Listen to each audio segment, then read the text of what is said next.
Okay. The other thing I want to talk about in a general way, so that when we see it come up in individual texts, we'll know what's happening, is what I would call clean, unclean divisions. Ancient peoples, and I'm going to argue a little bit later, modern people as well, divide their world into these two categories. Everything that they encounter is either clean or unclean. And virtually everything they do in a religious sense is based on their discernment and division of the world into these two categories. So I want to talk about clean, unclean divisions, which looms very large in a lot of things we're going to be reading about in the Bible this semester. First of all, the clean, unclean category has little or nothing to do with physical cleanliness. Your hands could be full of dirt from planting a garden, and they won't be unclean in the way that I mean it here. Likewise, your hands could be immaculately scrubbed like a surgeon's, and you still could be regarded as unclean in the eyes of the Israelite culture and community. So these are English words that actually do correspond to what we know of as clean and unclean, but they're used in a rather narrow theological sense. And I want to just lay this out in a fairly logical way. First of all, what are the categories? What do they mean? I haven't explained to them yet. I just told you what they don't mean. And everything that's clean somehow pertains to life and or God. God is cleanliness quintessentially. God is the definition of that which is clean. And life, anything that pertains to life and living, would tend towards the clean end of the spectrum, because it is a continuum.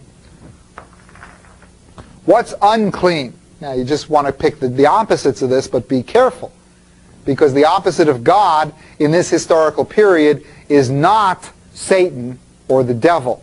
Those concepts come into Hebrew thinking much, much later.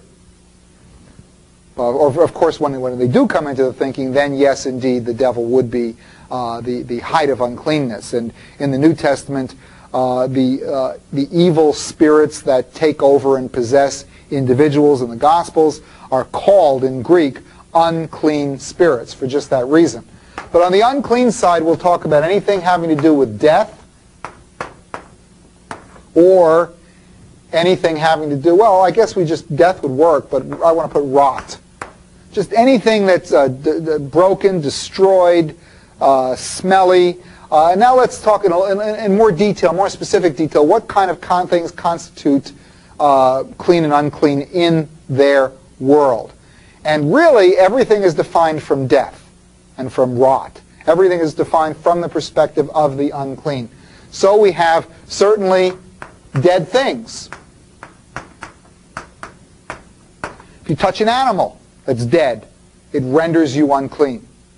If a parent dies, and of course it was the responsibility of the closest relatives to prepare the body for burial, well, if you have to prepare your parents or someone's body for burial, that renders you unclean.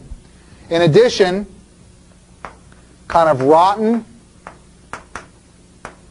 moldy stuff is regarded as unclean. They seem to have a problem with moisture in some of the stone or mud houses that they produced in those days. And if mold started appearing on the wall, that would render the house unclean. If mold or some growth started to appear on a piece of pottery, that pottery would be rendered unclean. Now we get to some interesting things. Certainly disease. If a person or an animal was diseased, that rendered them unclean. And there's a particular concern with things like rashes or discharges. And here, some of this really bothers me, but any kind of disability or deformity. So, although I certainly would not approve of this sentiment myself, A handicapped person in ancient Israel would be regarded as unclean. And in fact, handicapped people were not allowed to be priests, and in more extreme cases were not allowed to enter into the temple. Likewise, a crippled or a deformed animal was never acceptable for a sacrifice. Now this is the one that's really kind of interesting, and it relates partially to disease and partly to something else, and that is bodily fluids. If you had contact with a bodily fluid, that would render you unclean. So, for instance, if somebody spit on your face, you were unclean. For those male members of the community, if you had a wet dream, a nocturnal emission, some kind of a sexual dream that caused your body to ejaculate, that would render you unclean. Women, when they had their periods, were regarded as unclean. A very interesting New Testament story that illustrates this is when in Luke we have described a woman with an issue of blood comes and touches Jesus with her hands and is instantly healed. And Jesus turns around and says, "Who touched me?" And of course the crowd was all around him and everybody was touching him. And he said, "No, power just went out of me."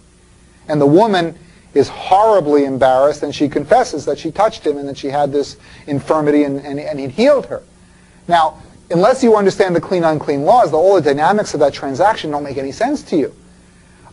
She obviously had some kind of vaginal bleeding that continued over the course of many years and never stopped. Some kind of a medical condition that would produce that. So she was constantly unclean. And for her to touch a rabbi, a holy rabbi, which is how Jesus presented himself to the crowds, and render him unclean was a horrible offense. But rather than rendering Jesus unclean, remember, God is cleanliness quintessentially, and Jesus is this powerful representation of God in their midst. So instead of rendering Jesus unclean, it heals her.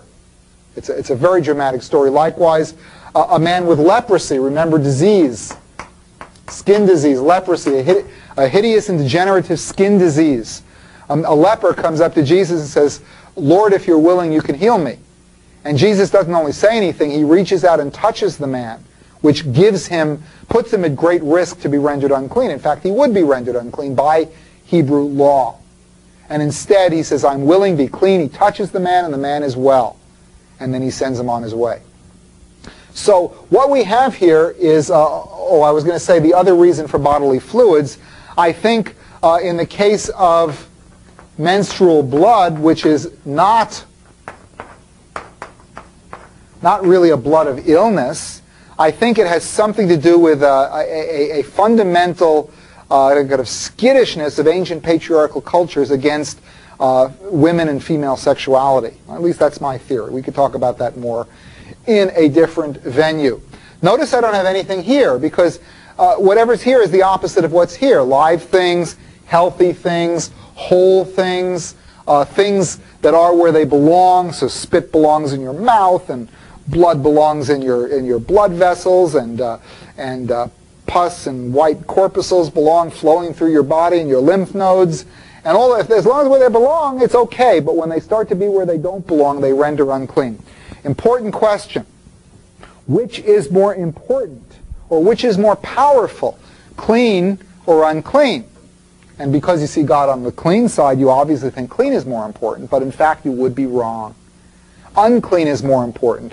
When a clean thing comes in contact with an unclean thing, the clean thing is rendered unclean, and the unclean thing does not change.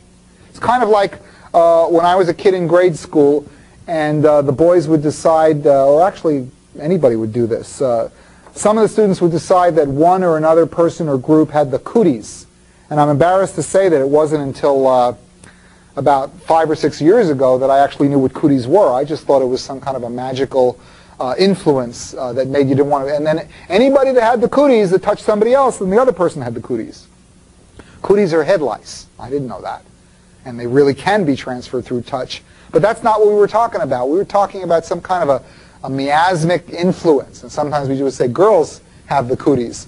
So anytime that something that's unclean touches something that's clean, the clean thing is rendered unclean and has to be destroyed. Now, the only exception to that, of course, is God. But when God comes in the presence of something that's unclean, because the unclean thing cannot exist in the presence of something with such burning purity as the divine, then the unclean thing is vaporized. This is why when people, as we read in the Bible, come in contact with God or see God face to face or have some appearance of God, they're terrified because they think they're about to be killed. And this is why sometimes when people have contact with God, they are killed.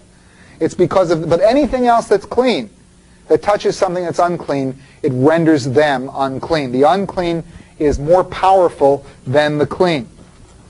Now, what happens to you when you're unclean?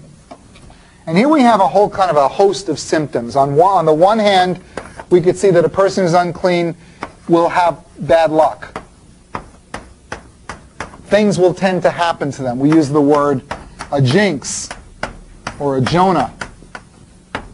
It's interesting how this came to mean this.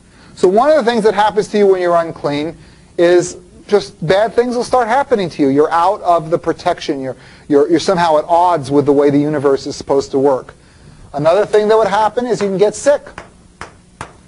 You can catch whatever sickness it is. And this is not a theory of germ transmission. They had no idea about this stuff. This is theological. Another thing that would happen would be they were, let's say, prohibited from worship sites.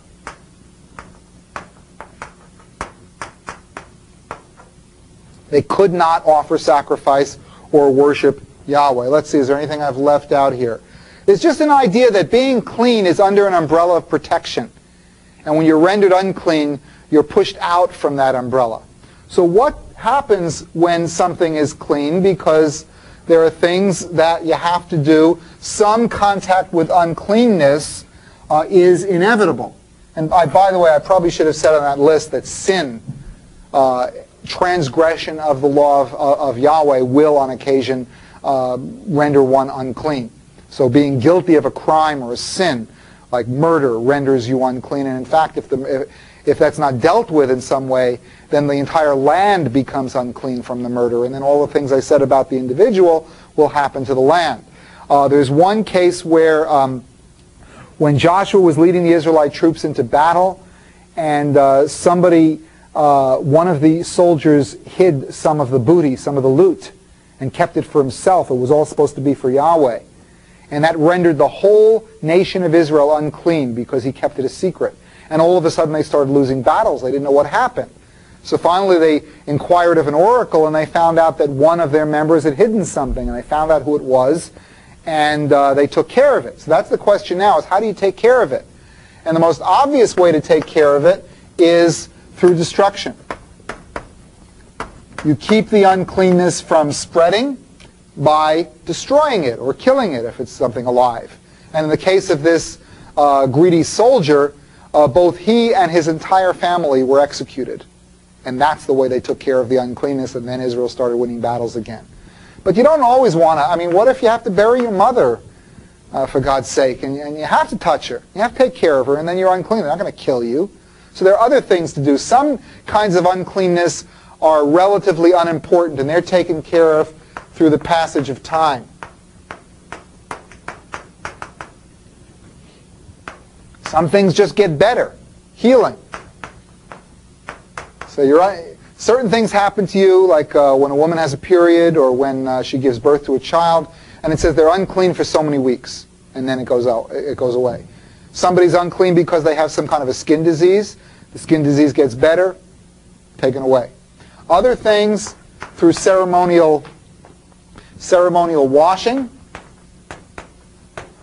So when Jesus healed that leper, he sent the leper to the temple and said, wash yourself and show yourself to the priest. Examine, make sure you're healed, do the ceremonial washing, and then you're clean. And finally, some rather serious forms would require a kind of sacrifice.